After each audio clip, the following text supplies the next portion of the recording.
cocaine? Crack cocaine, yeah.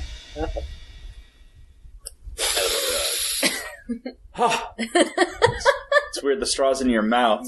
That's usually not how that works. I'm an alternative type. Sure. Oh my god. God, that's the best way to ruin your teeth. And the quickest. Something about your teeth being ruined because sweetness, and this podcast is... Try it again. Try it again. No, we're just going to lean right into it. Once more with confidence. Yeah, we're just going to lean right into it. Once more with feeling. With Peeves and Q's. Hi, guys. I'm your host, Mr. Red. With me is the Clever Girl. Hi. We have Quaff Man. What am I doing here? And our guest. Hi. Yeah, that's it. So this is a podcast. This is a podcast. A audio podcast. You do have to make noise. Thank you. We ask each other questions, talk about what's annoying us each and every week. Not so much lately. It's been a while, but we're back. We're badder than ever, and we're doing good. We're doing good, right? Are we doing good? Are we? That had a question mark at the end of it, so that opens it up to. I don't think the Quaff Man is doing. I'm doing okay. You're doing okay? I'm tired. Yeah, But other than that, you got a coffee. I'm hanging out. I have coffee. It is amazing that the aroma of the coffee made me feel so much better. So much better. Sorry. Nobody knows what you're talking. I know. You're wearing the shirt from the show that you're singing, but It makes me feel a little adjacent to average. I don't know. Nice. That's a different show. Yep. But awesome. All right. So, that's how we were then, I guess. Right? Unless people have more stuff to say. I asked you earlier, and you just gave me a look like you were a deer in headlights. You didn't actually answer. How are you? I don't know. Oh, well. That's something, anyway. Is there a story that you want to? No. Oh. I don't believe that. All right. I think that's a Turning off good the baseline. podcast. Yeah. Now you want Well, to I guess that's it, then. Now that it's the free. Yeah. Now that it's just. No. Like, honestly, I just got out of work, and there's nothing. I am so neutral. I am so neutral that they put the Dupe headquarters on my homeworld. How long can we be silent until it's weird? How long can we just stare? Wait, let's count. Yep. Now, I'm there gonna it is. call Yeah, there it is. I have to say, this is terrible radio. All right, so we want to, I guess, just get right into it with our Peeves segment. Yep. Cool. Who wants to go first? You. Me? Yep. What? Ha. My peeve of this week Okay, Jeff Winger. That's enough. is the friend zone. Cue the Charlie Brown piano music. That's the Christmas one. Why? That's the Christmas Charlie Brown sad music. That's what they do when they're... That's the All right. So I went on what was honestly a pretty fun date a couple of weeks. Well, no, just over a week ago. A week ago tomorrow. Your time frame just shifted dramatically. You went on a date on a Monday? Yes. Okay. That's all I'm going to say about it. Yeah, I was going to say, red flag number one. Well, no, she had a wedding to go to over the weekend. Was it her wedding? Because that's mistake number two. That explains a lot. No, she was out of town for a wedding, so we just decided to do it on a Monday because we both work weekends, so it makes more sense. Sure. We both work early morning shifts, so neither of us wanted to be out late on the weekend. But yeah, we went on a date. We both had a lot of fun. And when we were talking about going on a second date, she told me that she just, being in her final year of college and with all the papers she had to write because she's a philosophy major. Ugh. Red flag number 3. There we go. She just wanted friendship rather than a relationship, so, friend zone. So, was this the same girl that we talked about last time? Right. Yes. It is? Oh, so you did go out there. Yeah. That's great. Wait, no. Oh, okay. Oh. This is an emotional roller coaster. Okay, I forgot about, the last time we did this. Mm-hmm. No, that was a different girl entirely. No. The Quaff Man is confused, Yeah, so I'll elaborate. He is given the most Yeah. scrutinous eye right now. No, the girl I talked about last time was the one who is friends with, and the girl I went on the date with is the one from my writing class. They're different people. Okay. Yeah. Anyway. Okay. Well. Why didn't you want to take a chance with that other girl? Because she's in a relationship with a Marine. Which means he'll be gone soon. which means I cannot stack up. Hold on. Overseas, not dead. That was you. That was your brain. That was not just me. That was everyone else at this table. No, gone from just... All right, go on. Jody and our brains sync for a moment in the horror. But no, so she was in a relationship, so that went nowhere, as it should. But yeah, so she just wanted to be friends, which is both nice, because she is pretty cool, and also horrible, because I wasn't looking for friendship, I was looking for a relationship, which I know includes friendship, but it's also attraction. And she is attractive. That's good. I mean, not the whole thing, but that part of it. Anyway. I just never put myself in a friend zone position. Like, I'm not... I don't know. It's just different for women. The amount of times I've been friend zoned. What was that? The amount of times I have been. Why do you allow yourself to do that? Why do you allow yourself to do that? Trust me, it is not a choice. Trust me, it is not a choice. It is completely a choice. No, yes, it is. It is absolutely not. You completely could. Absolutely. Why? Not. Because the way you get friend zoned, by the very definition, for a guy, is that you get led on to believe there could be a relationship, but then there is not one. But you don't even have to enter the friend zone if you don't stay friends with that person. I mean, that's accurate. That's what I'm talking about. Well, yeah. Then you're just that guy. Well, yeah. Well, if you're not looking for friendship, you don't need another friend. I mean, that's how I dealt with it. If you don't want to have a relationship with me, like I want to have a relationship with you, then bye, I don't need you. But that's just me. And that's fair. No, right. Yeah. I'm not But saying... I'm just saying, you don't have to be trapped in the friend zone. Well, no, I'm not saying, I've stayed friends with all of these people. See, but the process of being yeah, you're so nice, but... you're actively being friend zoned. That's the part that sucks. Okay, so you got friend zoned, but but I like it. That doesn't mean you have to be in the friend zone. That's true.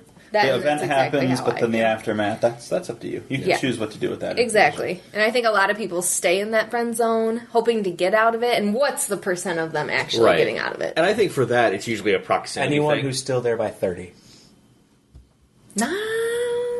I don't know. And then is it like Cinderella after midnight? It just goes away, or they finally find what's under their nose. This is a comedy podcast, so yes. I'm cool. Yeah, I mean we have to bring it back to a place of not absolute misery. I don't know. We've had some of those. So what are you going to do now? Honestly, we probably won't hang out much, just because she is hot, and I just can't see past that. But she is pretty cool, and so we do have a class together. So we'll probably, talk a little more, have some fun. We do have similar interests, so we'll probably talk about that more. You guys will have a class next semester together, won't you? Yes. Okay. Poetry. Ooh, then you can express yourself. I'm in a writing class now. I express myself plenty. Great. Well, that's your life, I guess. I mean, for a while, probably. Mm-hmm. Ugh. Do you want to just leave him there? Leave him in the cold sadness alone? I think Quackman's ready. Yeah. Great. Ready to go. My peeve is other drivers, specifically when, for example, you're going down a straight piece of road. Hey, the road has a choice to be called down. What? Sorry. 2 lanes on either side. So there is a right lane and a left lane. And everybody in the left lane is also the passing lane. Okay. Let guys to know I was the one who passed driver's ed. Well, I didn't know you. I thought you were going to finish the sentence. Make a I didn't joke, know you were leaving it up to the rest of us. Anybody. I don't know why I said that. Anybody? I'm so tired, guys. I'm so tired. Losing it. It's been a long. I'm so tired. It's been a long night. So. For example, on a road that the speed limit is 50, it has gone from 45 to 50. It will go back to 45, but for a stretch of time, it's 50. Sure. This stems from a real life event this morning. Right? Yeah. I'm in the left lane, and I'm going 55. Traffic in the right lane. I'm going past that. I am using the passing lane correctly. someone comes up behind me, they want to go a little faster, but traffic is dense enough on the right that I can't just get over and be like, all right, bud. But I speed up because the proximity is getting a little uncomfortable. I'm now going 60. Proximity is still the same. 75, 80, on 85. a regular road. Yeah. Why would you do that? I couldn't get over. Like I know, but why would you couldn't- do Fuck that? him. Let him. I let would him be literally an asshole. pump my brakes and be like, back the fuck off. That's what I do. Well, anyway, this guy I can see in the mirror, and here's really where my peeve is. This guy in the mirror is flipping me off, saying, like, pretty much, like, why aren't you going faster? The universal sign language for, you're in my way. And I'm thinking, I'm going 80 and a 50. What more do you want from me? Yeah. Like, I can't get over. Like, you are either going to have to be an adult and pass me, like, completely going into the other way of traffic, which, fine, I guess, if there's no traffic coming. But if not, you need to chill. Like, you need to follow... I hate people that don't follow the rules of the road, and when they don't follow it, they expect everyone else to just let them do whatever they want. I don't know. It's just... I understand that, Peeve. There are times I'll be driving down the road. Usually it's on my way home from work. And I'll be driving down the road and, well, there's traffic because it's a busy road. So someone will pull out from behind me and I'm going 2 or 3 miles per hour over the speed limit because I like to do that, set cruise control and just go. Well, they'll not only pass me, but they'll pass me aggressively. And every time they do, every time, I have that thought, I should speed up right now. I should just trap them in that lane. The oncoming lane. I should do it. I never do. Let me clarify. I'm not a bad person. I just have bad thoughts. Right. I always speed up a little. Just Not enough, but a little. Just to show them, like, hey, fuck you. Whenever I almost never go the speed limit, especially on the expressway. I'm always pushing it, and if anybody tries to pass me, my immediate reaction is anger, and I'm like, well, I'm already speeding, and now you're going even faster than me. What, you think you're better than me or whatever? But then I immediately am like, I'm not going to speed up. I'm doing whatever I'm doing. If you want to go, 95 on the expressway, be my guest. I don't care. So I'm just, do your thing. But it's very annoying when people are just... I think it's even worse on the expressway when, like... And then they don't pass... It's like you're in the middle lane and there's no traffic. And they are expecting you to speed up or get over. It's like, I'm in the middle lane, man. Like... Mm-hmm. Pick a side. You have either side to go. Yeah. Cool. Yeah. All right. Might be Cool. stupid drivers. I'll go. My peeve is people that don't have self-awareness about themselves. We have this comes from a very specific place. This guy at work, who he's probably 40, and I think he does have something mentally not all there with him. I think he does have, I don't know if it's Asperger's or something, but he just doesn't have this thing that most people have, which is to sense when people don't want to talk to you, and he'll just continue to, and not about the thing. Most of the time, it's they just have a conversation and it goes on and on about movies or whatever. But this guy will just talk about work stuff that's going on, and if you don't want to be talking about that, he just will not let it go. And he's always just super uncomfortable, just all the time. Like he'll just stand too close to people and just be like, "Yeah, what do you think about this?" And then he just breathes really loud. So I don't like this guy. But he just breathes really loud. like he breathes out of his mouth and he's just like,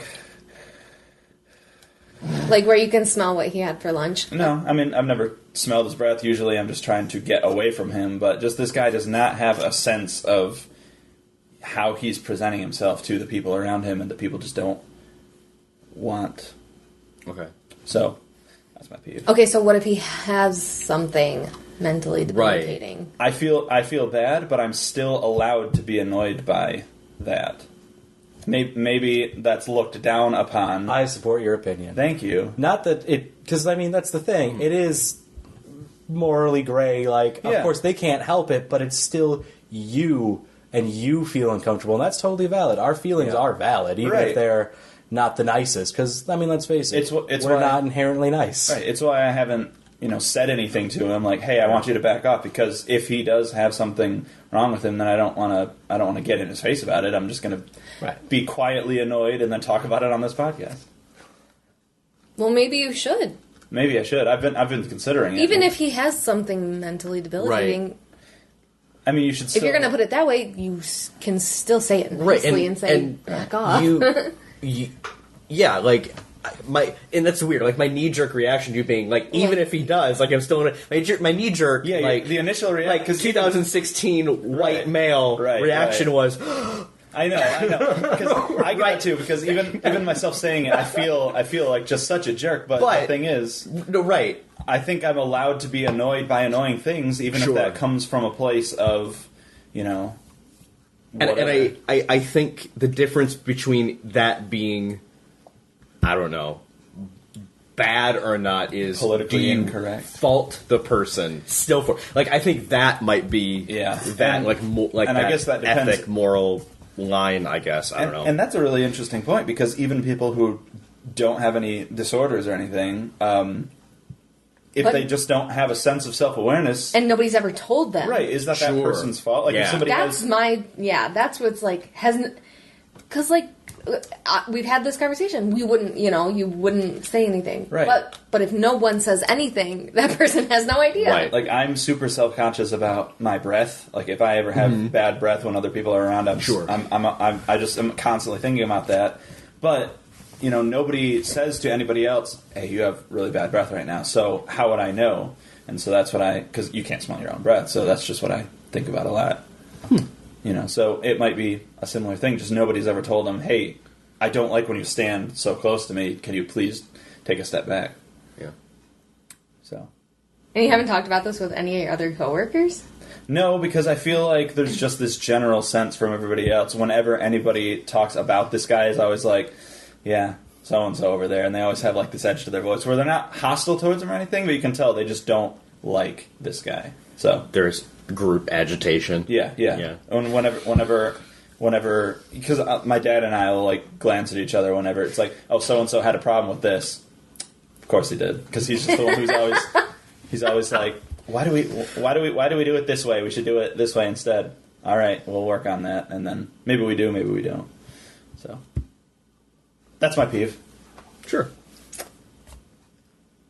Well, I'll move on to mine. Mine's pretty simple. I'm just tired of having a job that I can't get out at the time that it says that I'm supposed to get out. You have a job like that. Yeah, I do. When 5 o'clock rolls around, whatever you're doing, you literally are like, I'm done. Yep. Poof. This is my time. Yep, I'm leaving. I think. Every day this week. 45 minutes past when I'm supposed to get out. How many days is that for you? So like this 5 days a 5 week. days a week. Okay. Days, yeah. Okay. 45 minutes. That's rough. I have a very busy life outside of my job. Very busy. And think- everyone does too, so I'm not, I'm not saying it's just me, I'm so busy. No. Everybody's busy. And are you there from?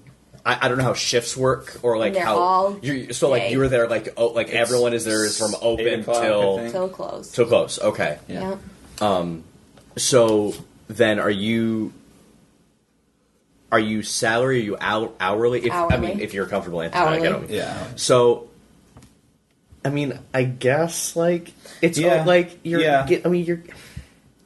I don't know. I know, like, but it's my time. I would rather have my time right. than money. No, I Right. totally Yeah. get that. I think the thing is, I have a job that's not customer service, and so Yeah. it's not like there's customers that I have to worry about, and you have people that come in, I have patience, yeah. patients that come in, and so if they're not done or if they're doing things, then if your time comes for your shift and they're still there, you can't just No, I can't leave somebody with a huge hole in their tooth. right. Yeah. So I think I wonder if Jordan, what do you like? Do you Well, I was going to make... work with people? oh, God, unfortunately. Now, the difference in my circumstance is I'm a manager, so, I kind of took on the responsibility of being the shit catcher whenever something goes wrong. Yeah.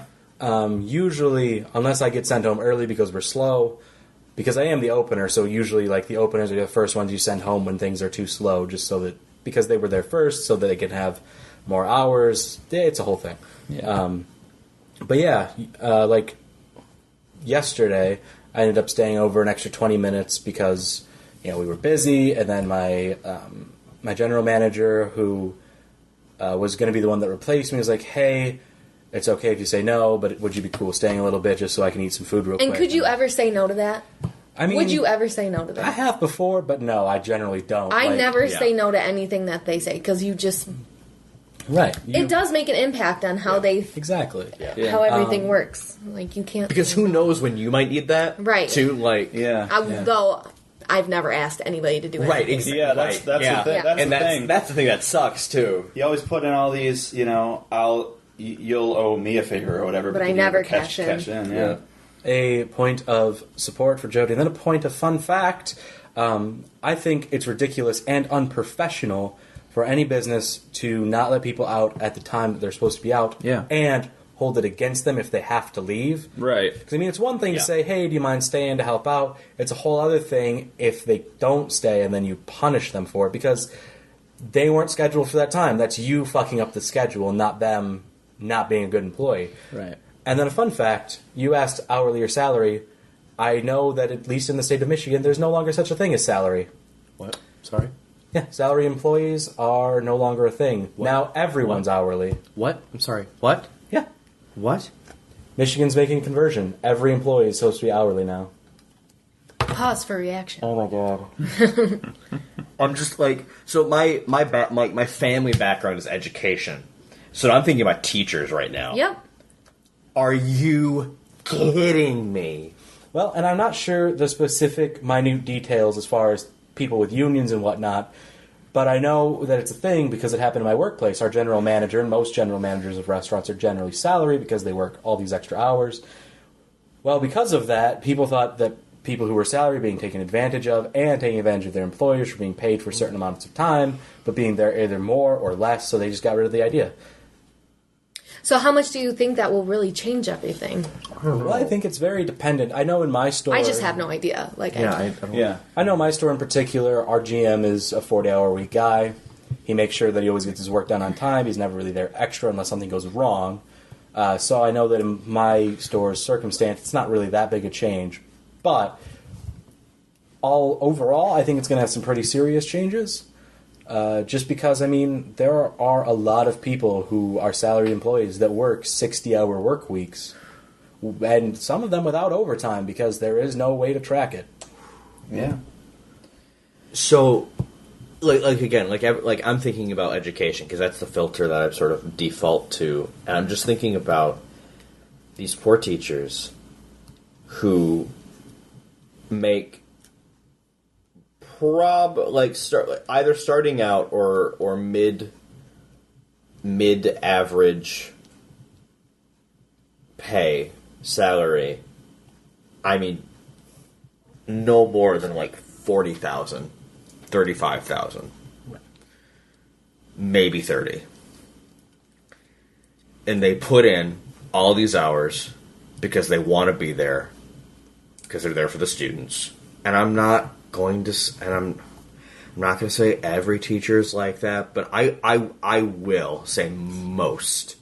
well, then Right. they would get paid for those hours that they're there. Hopefully. That's yes. Yeah. That is then the hope that then in the employers will honor that sort of that work will ethic be and behavior. That will be the kicker. My concern is they're now hourly, which means administration can control what they're putting out in labor, which means they can control their office hours. They can Right. They can now monetize completely the amount of time a teacher can spend with students Or on after-school activities. or after-school activities. What about, like, grading papers and stuff? You take that home. quote, quote. Yeah, but if they're getting paid salary, then that's part of Right, just their exactly. duty. Right, But if which they're is getting paid hourly, are they making a list? Okay, I started grading papers at 8 p.m. and I stopped at 9. That's- My That's guess the thing. is my guess it will be the unwritten expectation that's What you at home paperwork. unless Yeah, you can just- get it done at which, work within. Which guess what? 40 Most hours. teachers view it that way anyway. Like my Right. grandpa, like he taught school. He taught in the public school system for 30+ years, nearly 40 years, and because I remember talking about this when I was thinking of going into education, that you can't, or at least he didn't think of grading papers or making assignments or anything as the work. That was the responsibility. Because, my work is when I go in and I perform the lesson plan and I do that. Right. This is to get feedback from my students. Like, this isn't even part of the job. This is just something I do because I'm a teacher. Sure.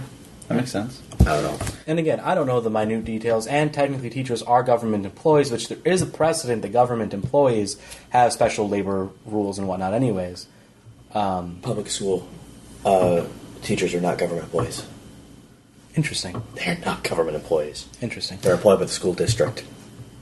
But also, I do happen to, or at least through speculation and third person, I happen to work with someone who is a substitute teacher and also works with me just to have some extra money. And apparently, a big thing going through legislation right now in the state of Michigan is year-round schools.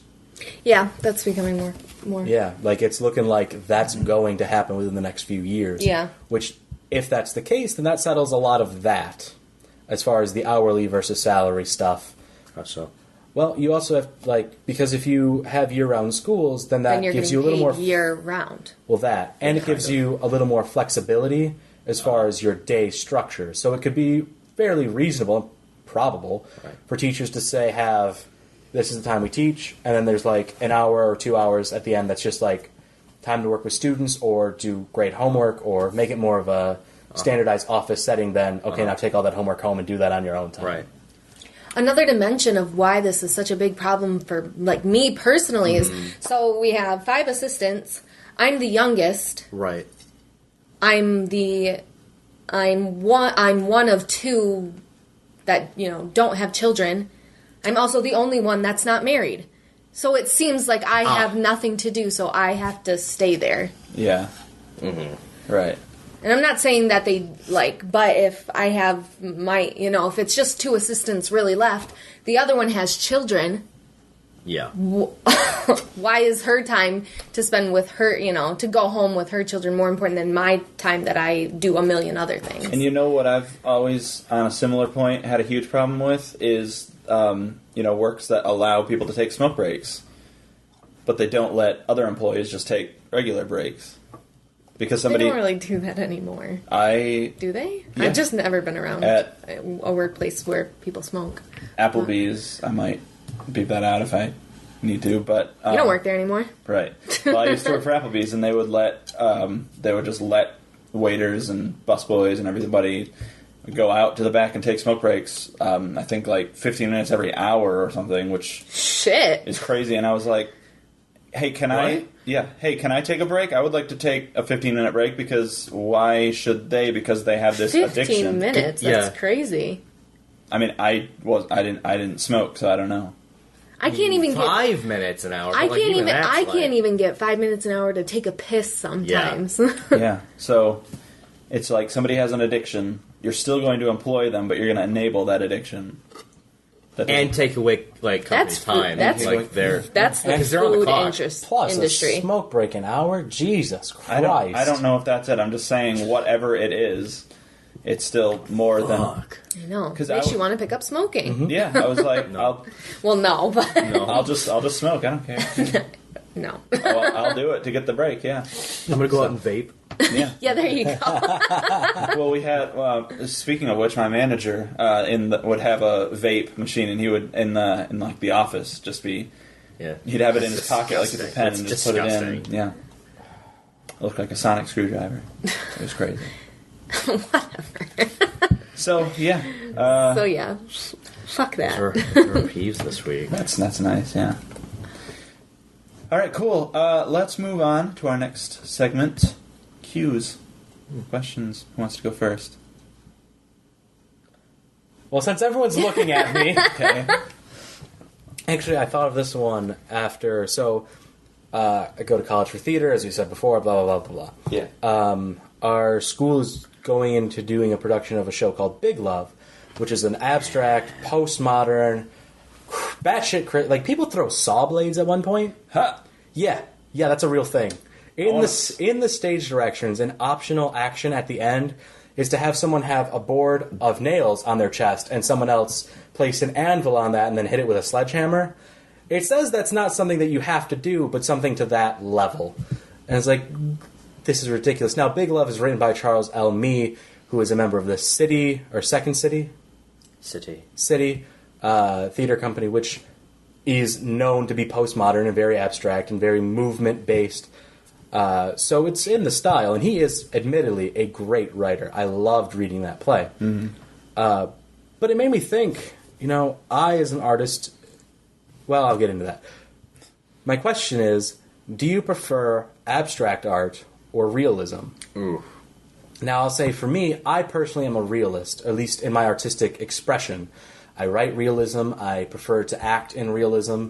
It's just the subject that catches my interest the most because I think that real people are the most interesting story. And while I accept abstract art for what it is, I lean on the side of realism because I think that's where the world itself is beautiful and we don't have to apply other things to make it more beautiful. And so that's where I stand on that issue.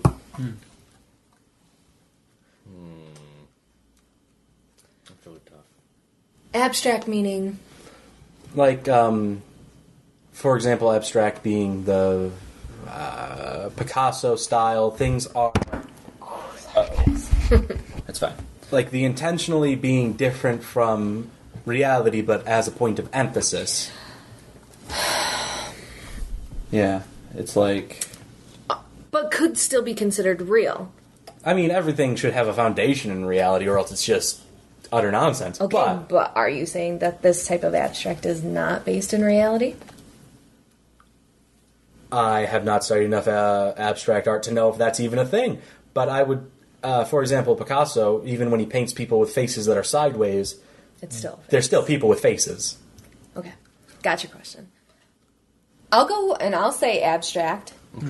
Because I see what I would just rather watch someone's hyper realism, which is basically what abstract is. Yeah. Because it's just more entertaining because it doesn't happen as often in our daily lives. Right. So. Well, here's the thing about art is Here we go. just And all right, go. settle in, everybody.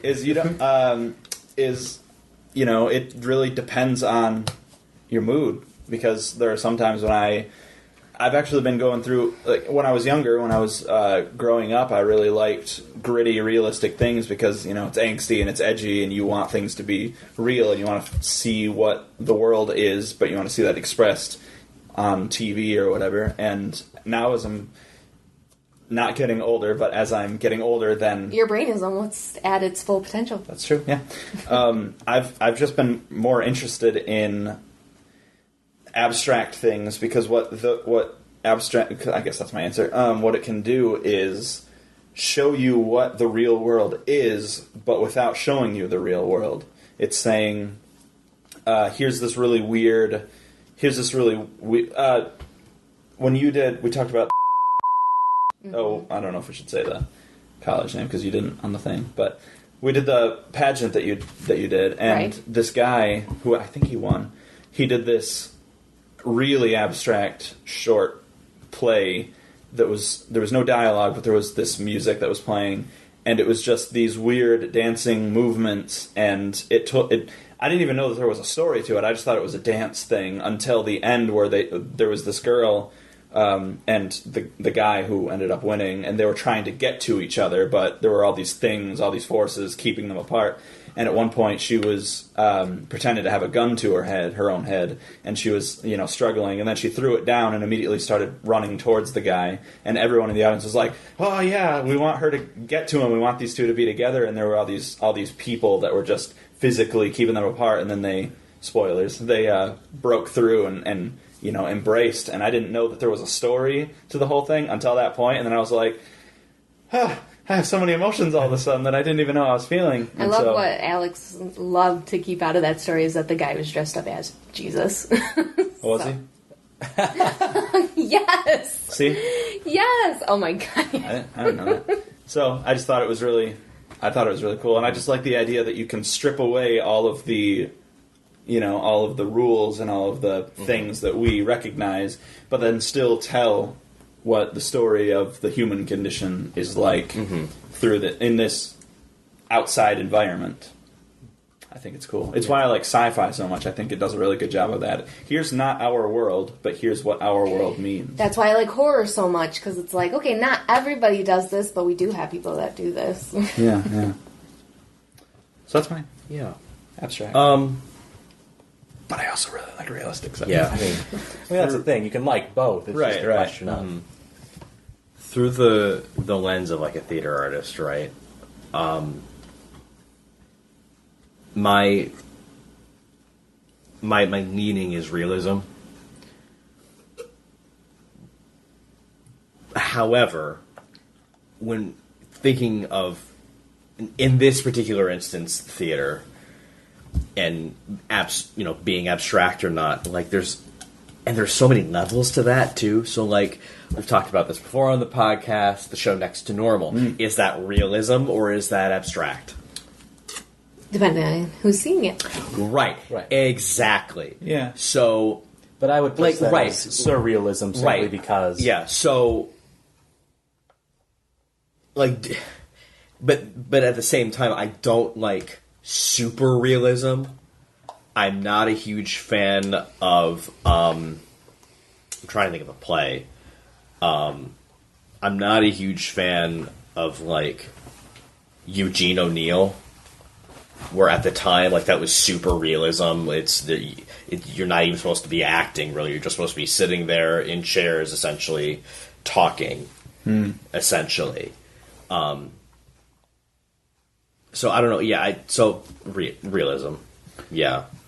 And because I really enjoy abstract, like, as a consumer. Yeah. And so, so think about your question. The question was specific to, like... Just which way you lean as... Oh, okay. Because all of us partake in art in some varying degree. So just as an artist, which way you lean. As a consumer... Well, I didn't answer the question that way. Yeah, as a consumer, I gravitate more towards abstract. Yeah. But as an artist, I prefer realism. Yeah.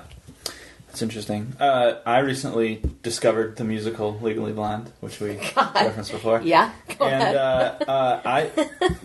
And I don't know how the movie is because it's based It's exactly the same. All right. Well, then in that case, the movie. It seemed to me that most of that is more abstract. It's not literal and realistic. There's all this. It's just a high concept comedy that. What are you doing? Unfortunately, sometimes that is how it is. Good-looking women get whatever they want. Oh, right. I'm just saying her perspective on how the world works is very cartoonish, and everyone's like, oh. I don't think so at all. I think that's how a lot of people run. Maybe. Well, it seems... But the presentation of it, not the idea of the show or the theme of the show. Of it, yeah. And the presentation. And there's the Greek chorus, which isn't real. It's just That's her. not in the movie, but yeah. Yeah, it's not in the movie. Yeah.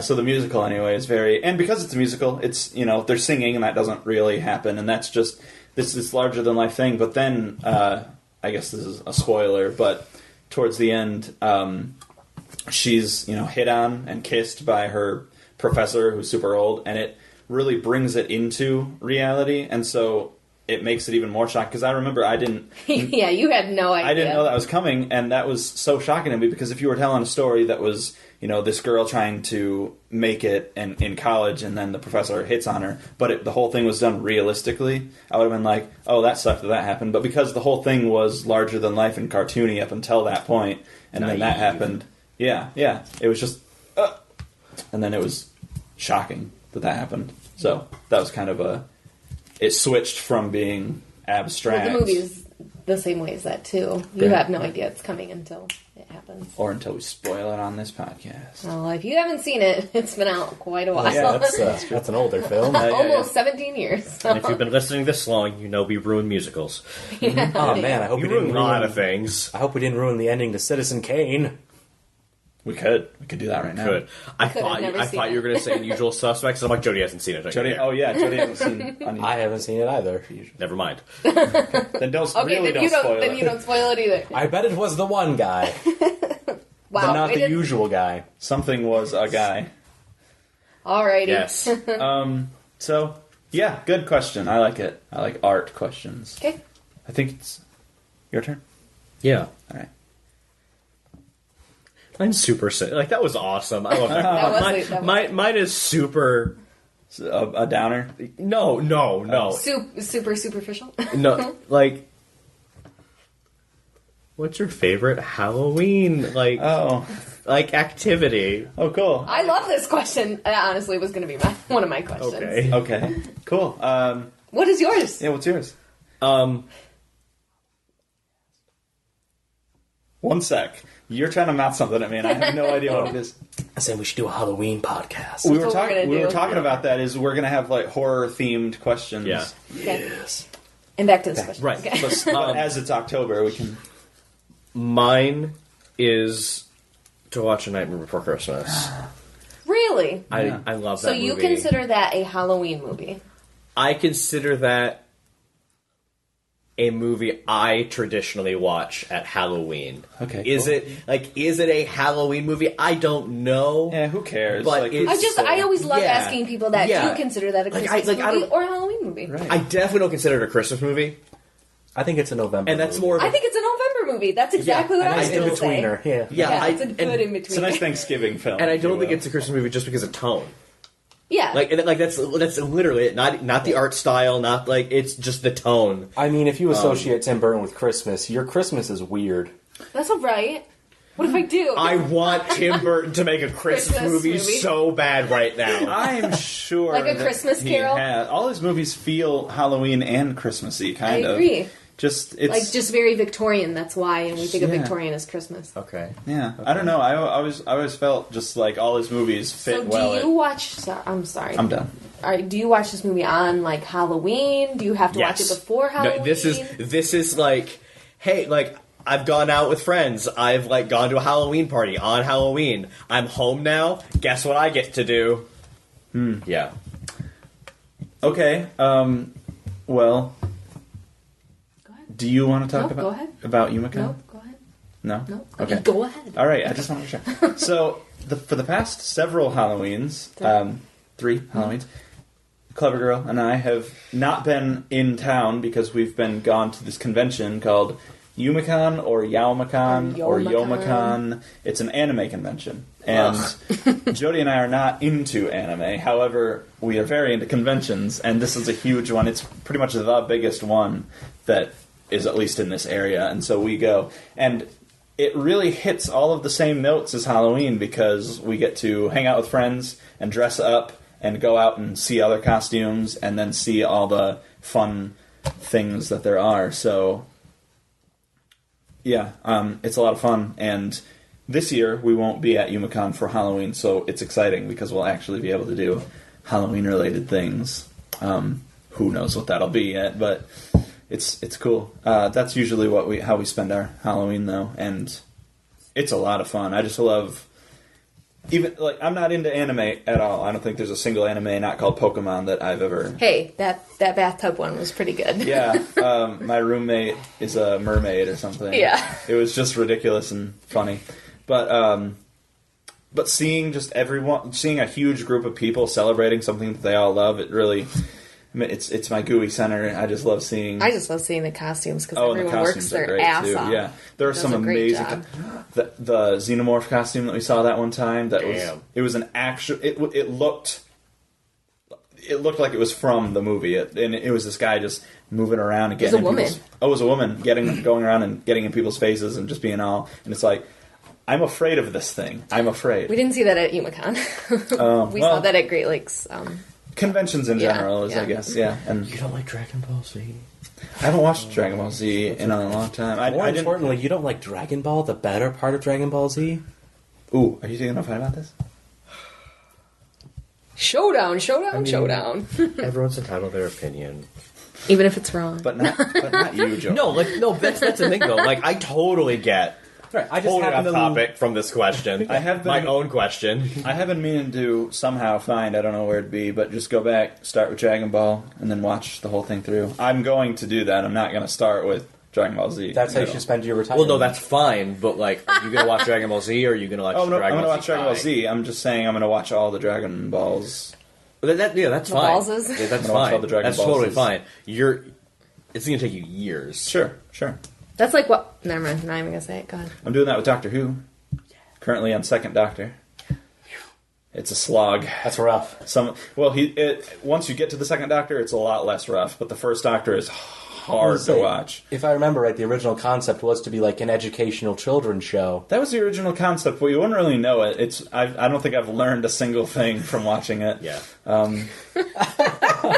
You're not a child, so I... Well, it's not that, because there's no points where we're like, oh, and if we put this magnet on this metal surface, the metal surface will become magnetized. That's how it doesn't ever do stuff like So that. it's not just, like Bill Nye. right. It's just, hey, sometimes they go to the past, and then we learn about Yeah. Cleopatra and Marco Polo and all that. That's still educational. Yeah. So it's pretty neat. Although who knows how accurate they are. Barney never went to the past.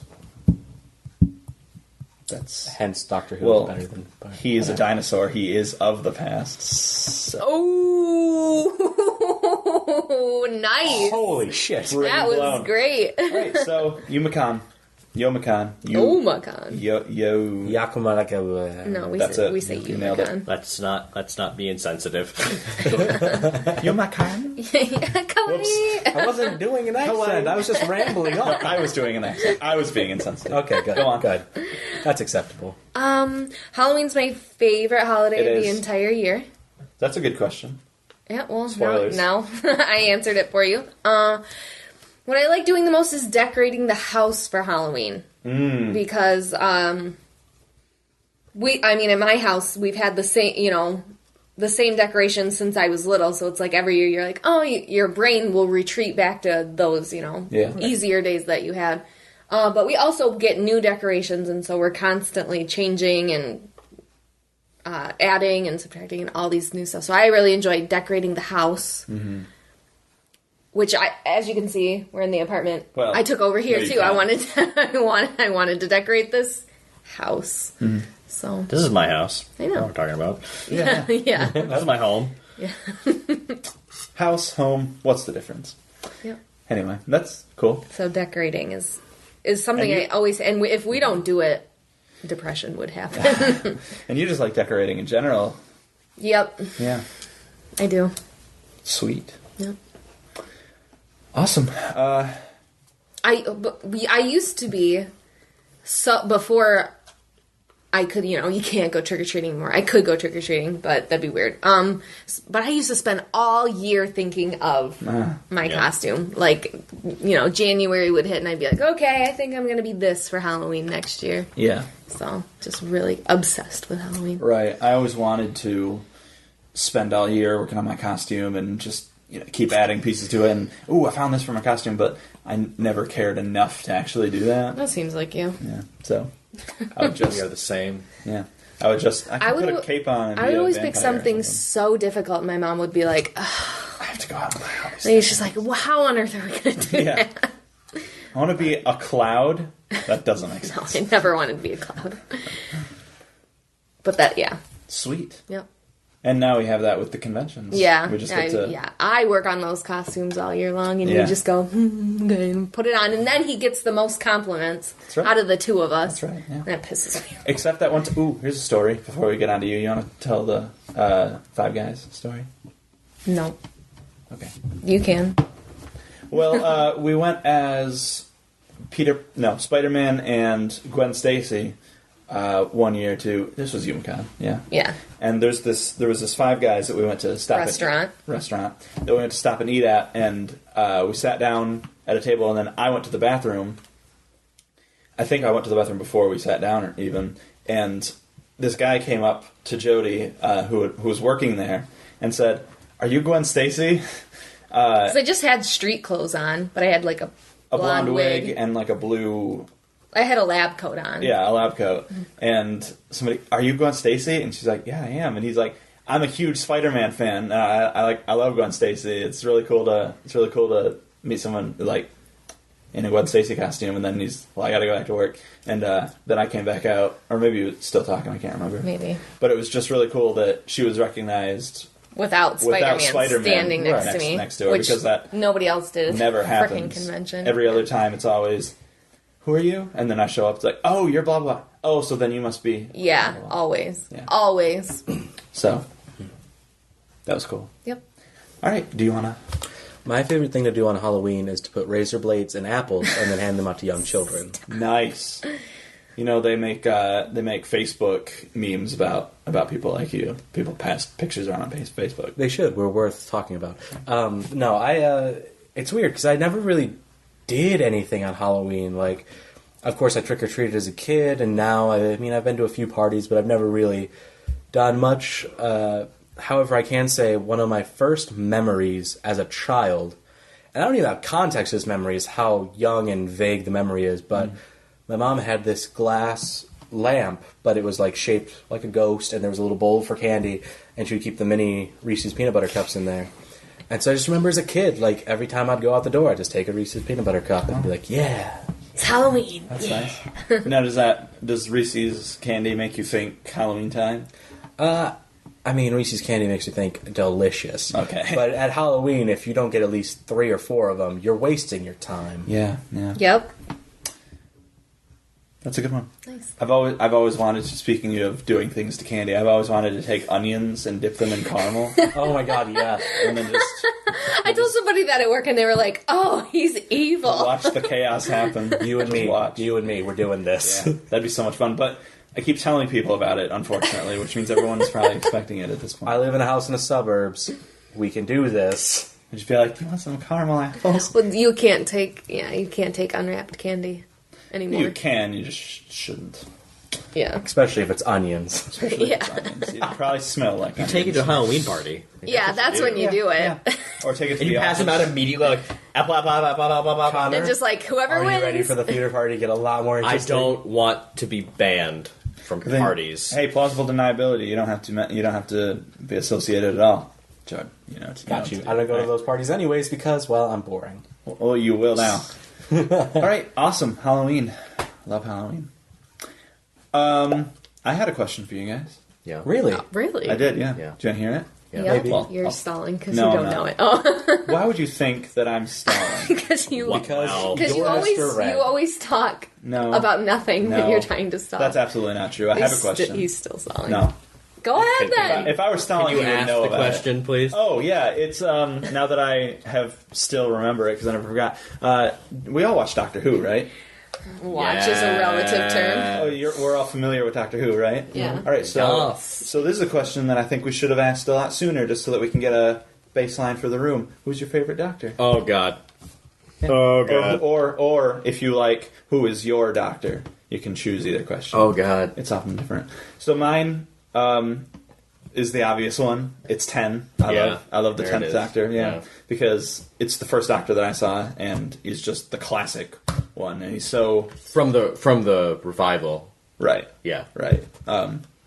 And not to say that I don't like every Doctor in their own regards, and some are obviously higher than others, but 10 is the one that I always want to. He's just so especially the actor just brings so much to that character, and he's just so much fun to watch because he's just the 10th Doctor. Yeah, it's very. 10 Doctors, David Tennant. Yep. Yes. Okay. That's how much I watch it. But So I won't say too much because I feel like Or is he the Things- 10th Doctor? Shut your mouth. I hate everything about you. Right I hate everything. Okay. now. Nope. No? And you should. All right. Do you want to? I guess I will say that I'm really torn between 2 of the Doctors. Not the second Doctor. No. No. Matt Smith would definitely be my favorite doctor, but because his companion is so fucking annoying. Which one? Amy? Amy. Yeah. She's so fucking annoying. Yeah. Hate. Right? I'd rather watch the 9th one because I like his companion and I like him and The Ninth Doctor, really? yeah. Oh, okay. You're just like, No, I'm just. Well. I didn't expect that from you. Like, I'm a huge Ninth Doctor fan too. yeah. But I mean, it just shows you that one apple can spoil the bunch, or one onion rather. Yeah, I really like the 11th Doctor, but it's hard because The companions are shit. Clara. Rory's okay. Disagree. Clara, before becoming a companion, was awesome. Yeah. Yeah. Like in the 3 or 4 episodes where she was when she was just when she kept showing spoilers for all this, by the way, when she just kept showing up and it's like, who is that? Who is that girl? And I would even say her first couple as a companion, like her first couple. Yeah. yeah. Then she just got. But then, like, I would say after Rings of Akatan, which is I think the second episode of her as an actual companion. Sure. yeah, just weak, It's just weak. not. And She and Amy are both like, you can tell they are like fantasy girlfriends Stephen Moffat wish he had. Yeah. Like, and they're written that way. Yeah. So it's Yeah. hard. It's hard, and especially just because a lot of those episodes are so trope heavy, and they fall into this very similar tone of voice for a long, long time. That it's hard. It's hard to find moments that are really great. But Matt Smith as the Doctor, fantastic. Yeah. Way to go, Nebula. You fucked everything up.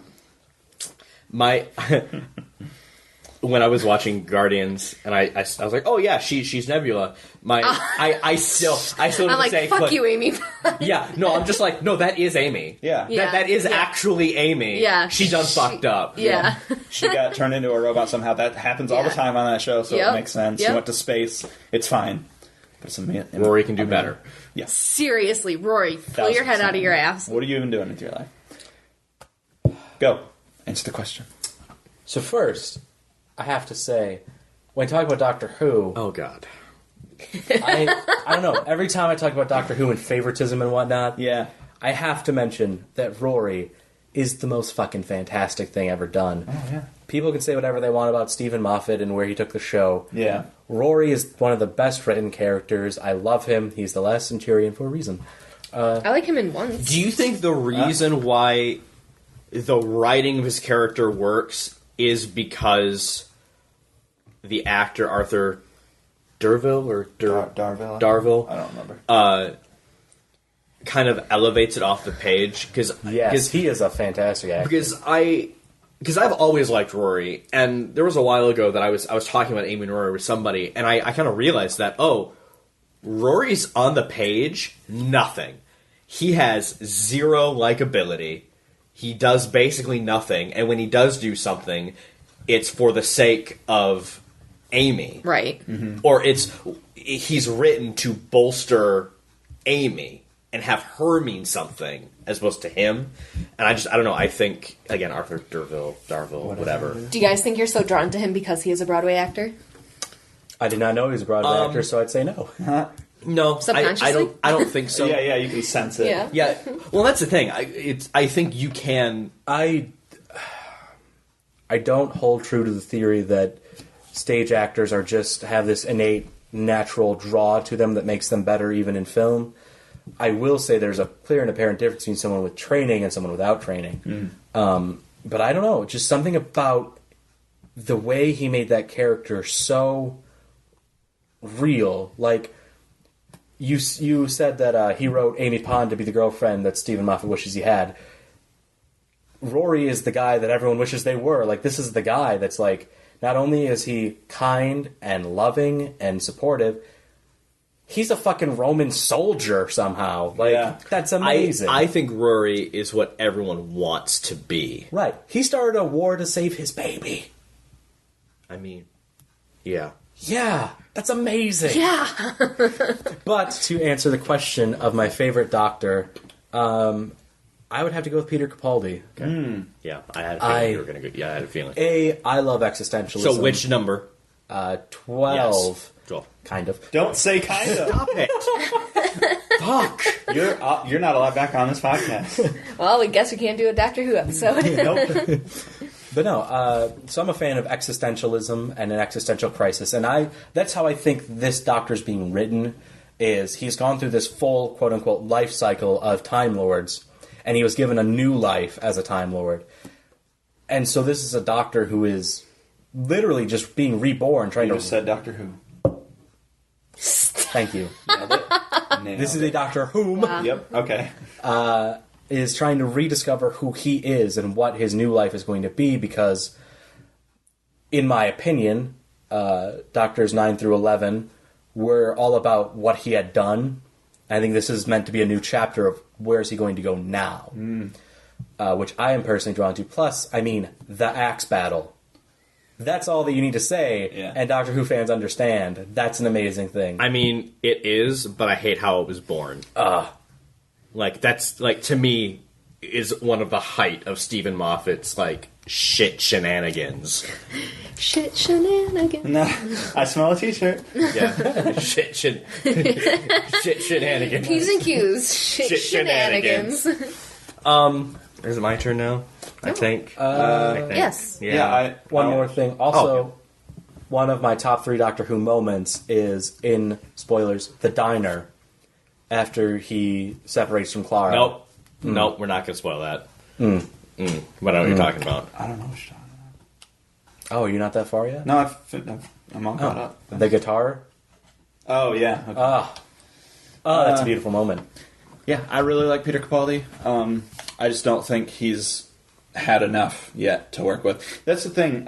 Even with 11, even in the beginning, I saw him and I was like, yeah, I'm watching the Doctor. He's this little kid version of the Doctor, but he's still the Doctor. And I for some reason haven't felt that with Capaldi yet, and I don't think it's him. I don't think it's Capaldi's fault. The actor. Right. Yeah. I just think we haven't really had I don't know if it's enough, because we've had a lot of Capaldi now. 2 seasons? Or is it only 1? That's 2.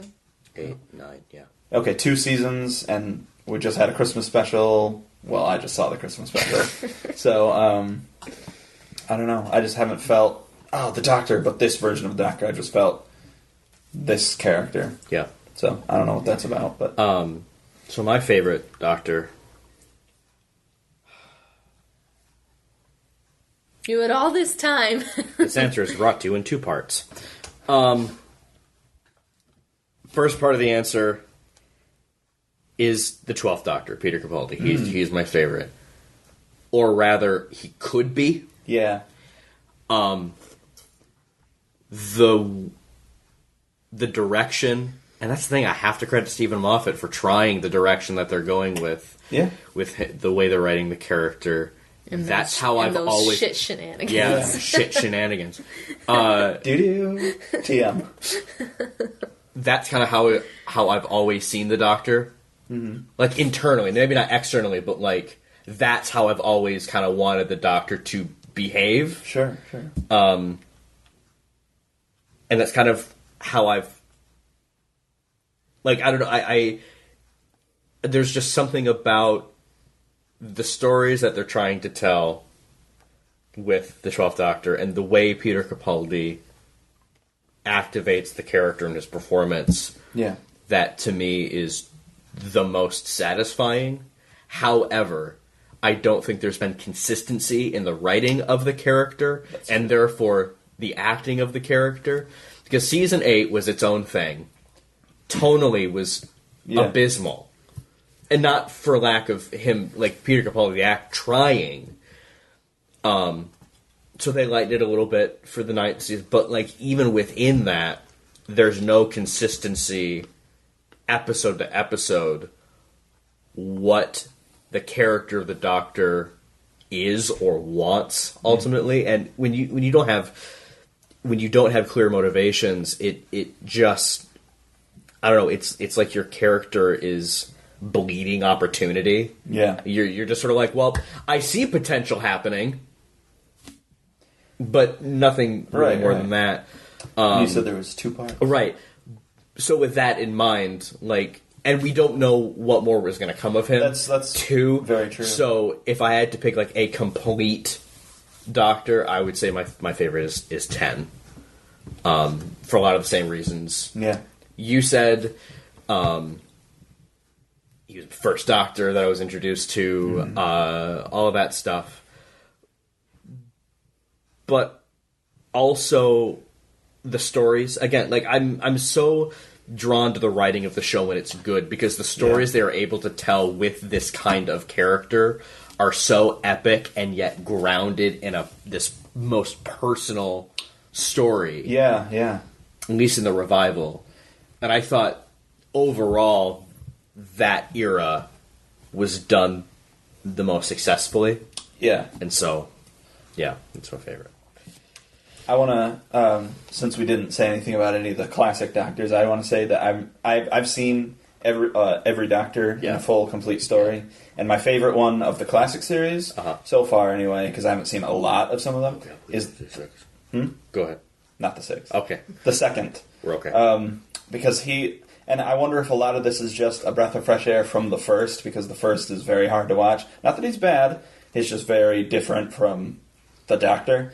And getting into the 2nd Doctor, he's just so fun to watch, because he's similar to the 11th Doctor. He's like a little kid who's just like has fun, and he goes around just being like, ooh, what's this? I'm going to investigate, and then gets himself into trouble. He's like, should have saw that coming.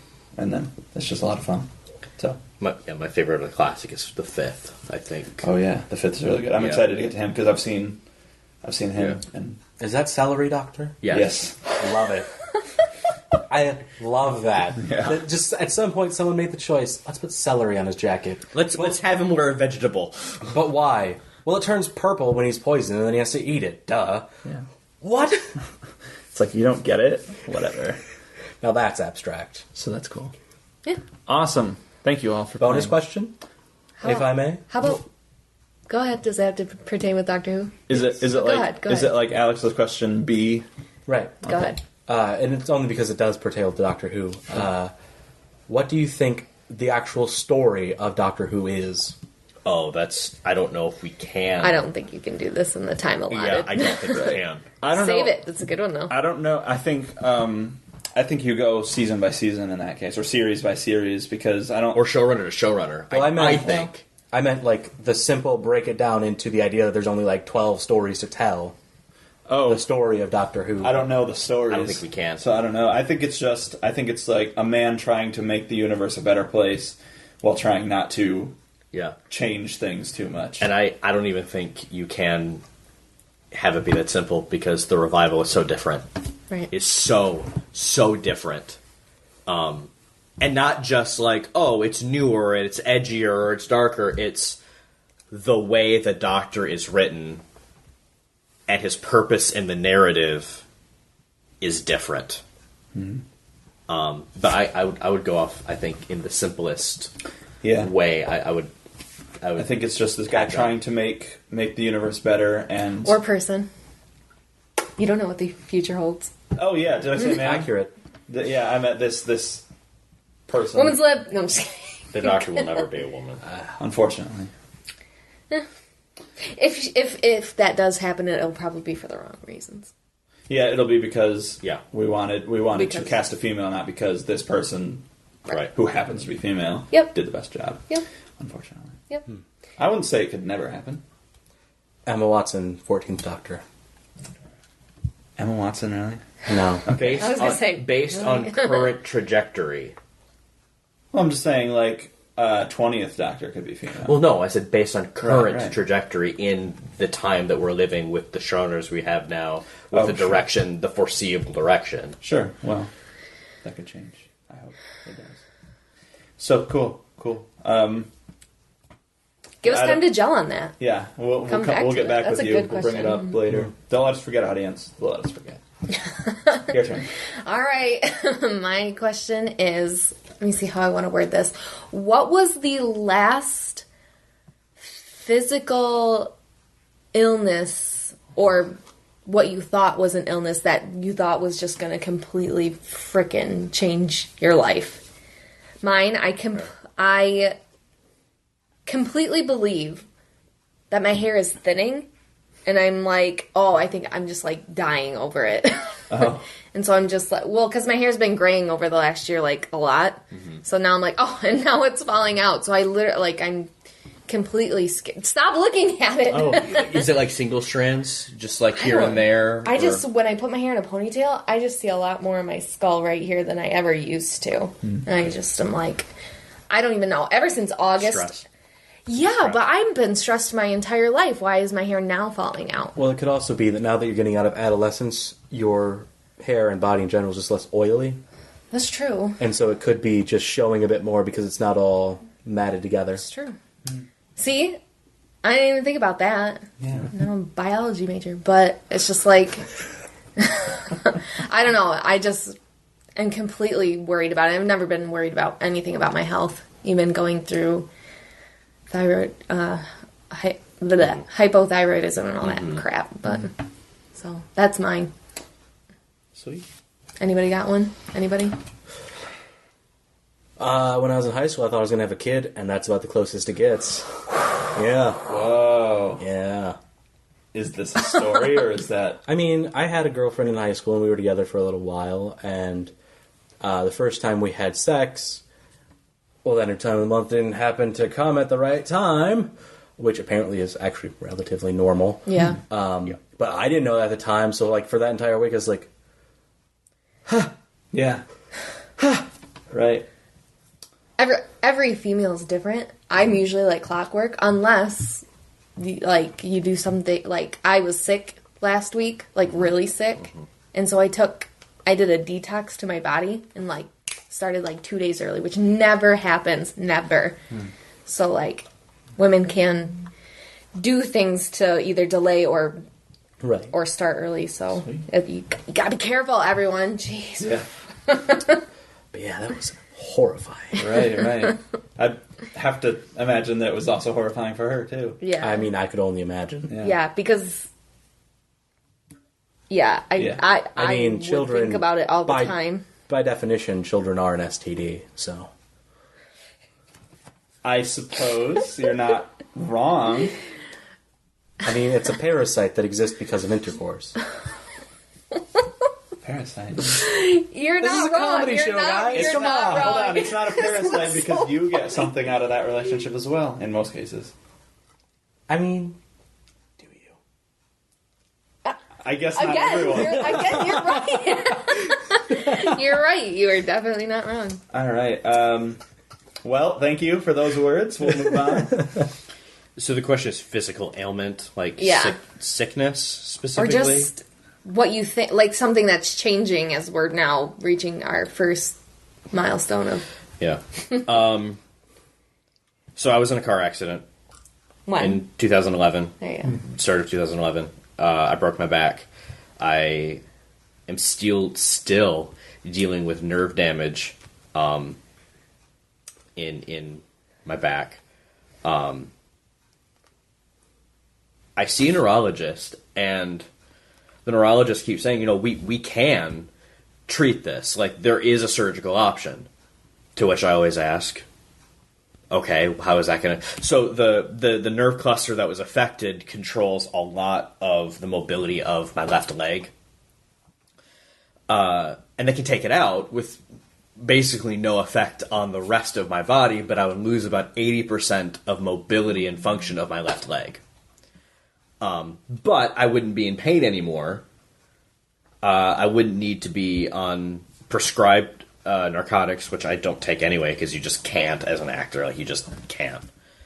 So yeah, like that's something that as I'm getting older, I'm sort of like, I need to eventually do something about this.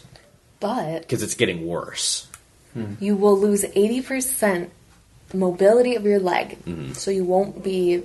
And is that a permanent or a physical rehabilitation? No, so you that's can get back? that I will not be able to send enough electrical like there will not be enough communication between my brain and my leg for it to move properly. Yes. So that... Right. So I'm Yeah. holding out for some really awesome like treatment or different surgery or Because like when this first came about, it's like a year after the accident, 2012. They're like, yeah, 80%. And at the time, I was like, well, I'm going to wait. And I'm gonna wait for the ball to drop. And so, no, I'm going to wait and to see what happens in the medical field, and hopefully in like 10 years, like that can be reduced to like I'll only lose like 10%. In which case, you can compensate a lot for 10%. And that was when I was going into teaching and not being an actor. So like, right. So like, you didn't need to walk. You be Professor Xavier, that bitch. I'll never run a marathon again. Oh no. Yeah. So they're right. Coming down the hallway. Whoops. Yeah. But now, as I'm getting older, and as it's getting worse and more painful and less easy to manage, I'm finding that I'm like, well, if I lose 50%, that'd be okay. That's the true struggle of surgical everything. And so I'm hoping that right. What do you risk? Right. And so I'm hoping that sooner or later, like there won't even need to be surgery. Like it will be like, oh well, we can go in and we can do some like bypass thing or whatever. Make sure you take. You don't get shots. No. Why? No. Oh no. When you say shot, you talk for pain? Yes. Yes, okay. I do. Yes. Yeah. Yes. Okay. I do. I know those only work for a certain period of time, and really, eventually they don't. Right. I've been getting those once a year since 2011. Yeah. And it lasts for about a month. Yeah. Yep. Yeah. To do the Alex thing and make this about TV shows, Jody and I are watching Grey's Anatomy, and a lot of the episodes... I know exactly what you're talking about. Okay. A lot of the episodes center around this idea of, hey, do we wait for the perfect solution to come up, but we might not make it, or do we take the 50-50 option where things aren't great, but I can at least survive? And a lot of the episodes are... taking the chance. Yeah, or sometimes they're just like, I'm just going to live this way until something comes along, and then... Yeah. Sometimes it works out for people, sometimes it doesn't. Yeah. So... It's really just all about what are you willing to risk. And that's the thing. Like I feel really childish sometimes because this isn't something that negatively affects my health. Right. It is only about pain. Yeah. That's like enough. That's the thing. Like it's not like, oh man, like if I overdo it, the pain means I've done something else to a muscle. No. It literally just means the nerve is inflamed and pissed. Yeah. Right. Yep. So, yep, that's mine. Cool. Do you even have one? Not really. I feel like you don't have one. The only thing I can think of is more just a story than anything. Okay. And it's somebody got cancer. Somebody that in your world, not your family. Maybe someone, a cousin of yours who was dating somebody who had cancer. Yes. Yes. Okay, so you were telling me about that. And even that very loose connection instantly makes you think, oh, it could be me. Like, anyone could get cancer at any time. Yes, my cousin's boyfriend has, I want to say leukemia. No. Liver cancer? I'm not sure. Yeah. Something just really awful. Right. And you told me that, and... I was immediately like, oh, I could get cancer at any minute, or something else horribly wrong could go wrong with me. I'm not going to live forever. I'm suddenly faced with my own mortality. And then did I tell the food poisoning story on the podcast? I don't think I did. So, we went to Umicon, tying it back. Last year, yep. Oh, this was recent. Okay, so last year we went to Umicon, and we got room service. We ordered a pizza, and then I took it home. And I left it in the fridge longer than I should have.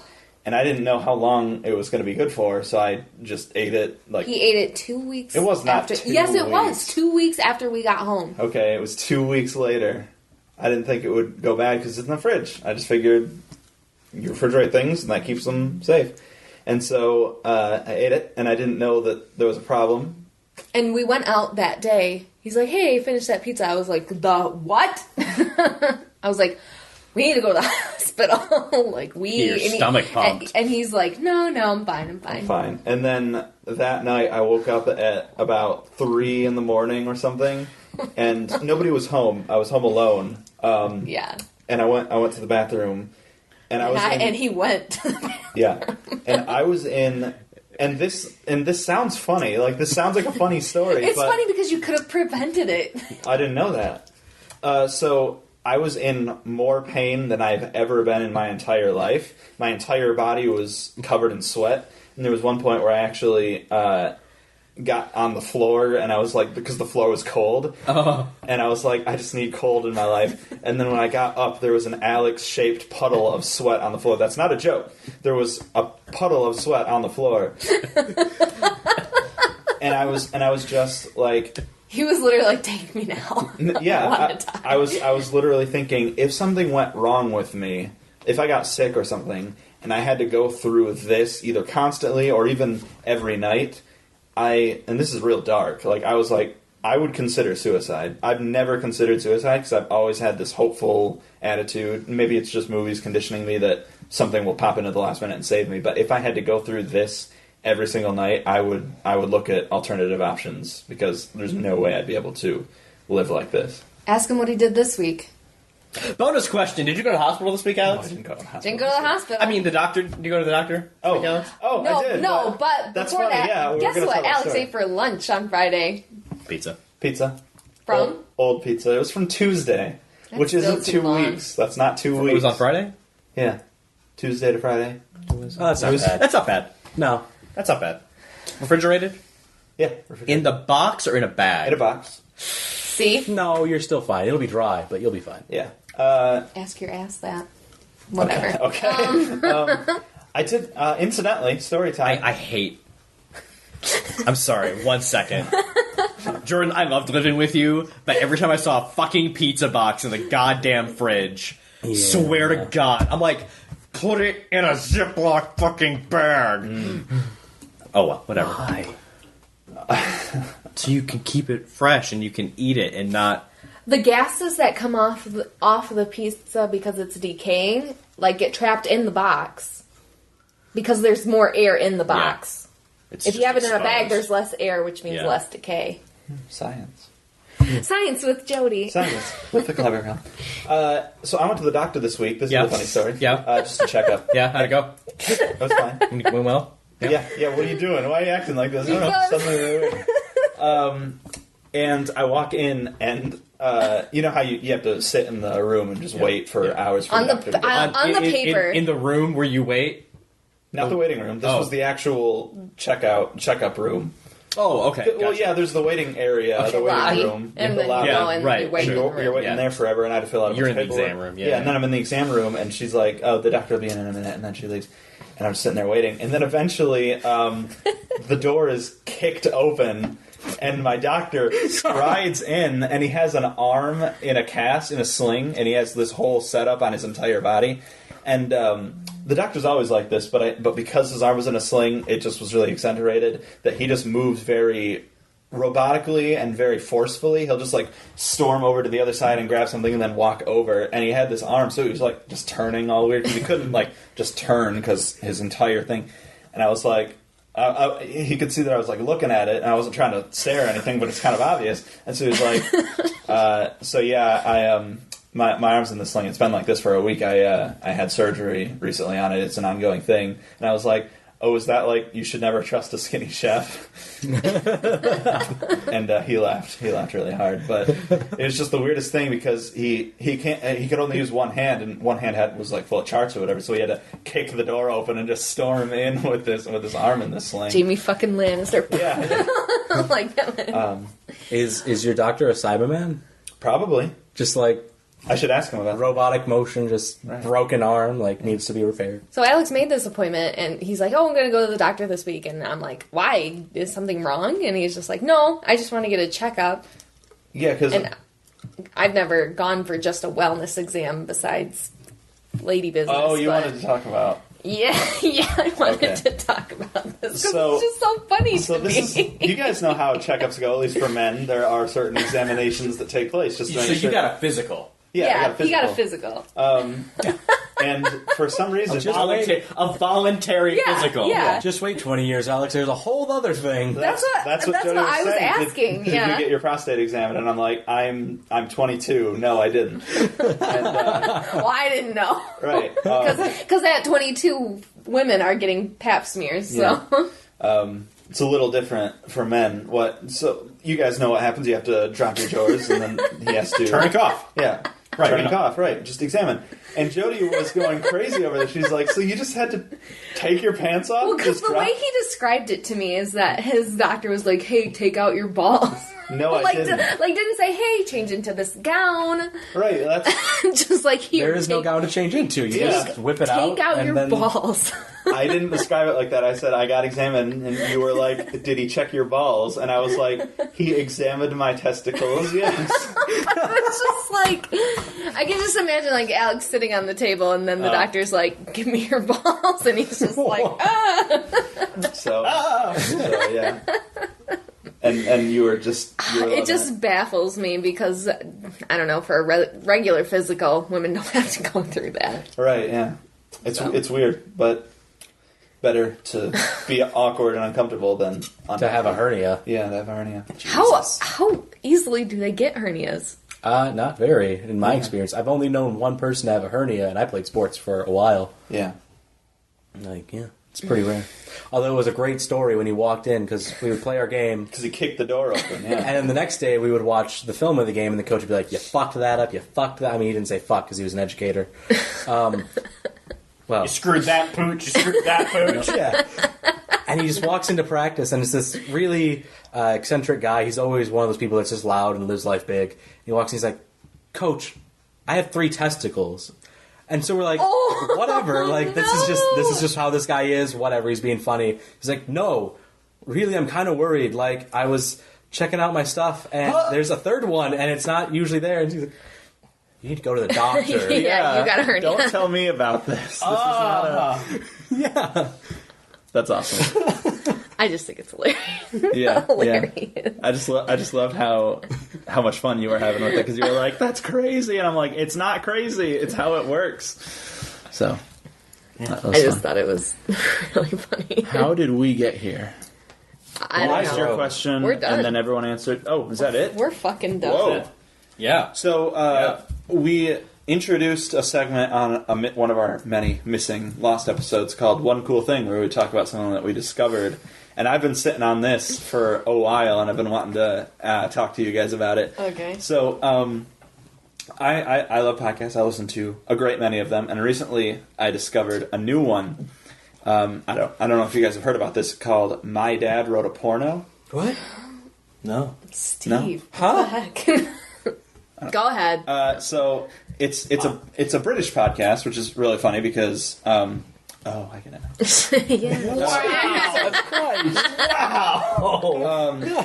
I didn't know that British people had podcasts. I didn't think they had made it over there or You whatever. think they have those voices without having podcasts? Come on. Well, that's That's what a lot of girls do.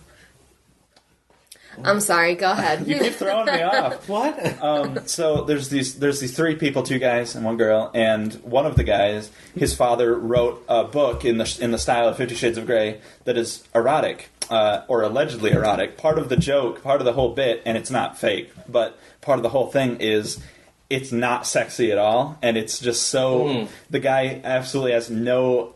And it's funny because he fathered a child. He has at least 1 son, so he knows how to have sex, but he doesn't know how to write about it because the book is just so terribly written, and it's very much in the style of The Room. You know, it's just so bad that you're just loving it. And so this guy is reading it, and every episode is a chapter of the book. Yes. That he just reads to his friends, and they're like, "What? Did he actually write that? That's ridiculous!" And they're just like so baffled as to just how absolutely wrong this guy is about everything that happens, and it is hilarious. I encourage everyone to go check it out because it is so funny. And if you're worried about, it's like, I don't know, don't worry, because it is not sexy at all. There's absolutely nothing like listening to it that you'd be like, "Oh wow, this happened." It's like, no, this guy doesn't understand anything about anatomy, even the most basic anatomy. So what you're saying is if a high school carried this, the most erotic thing would be the dicks drawn in it by the seniors. Yeah.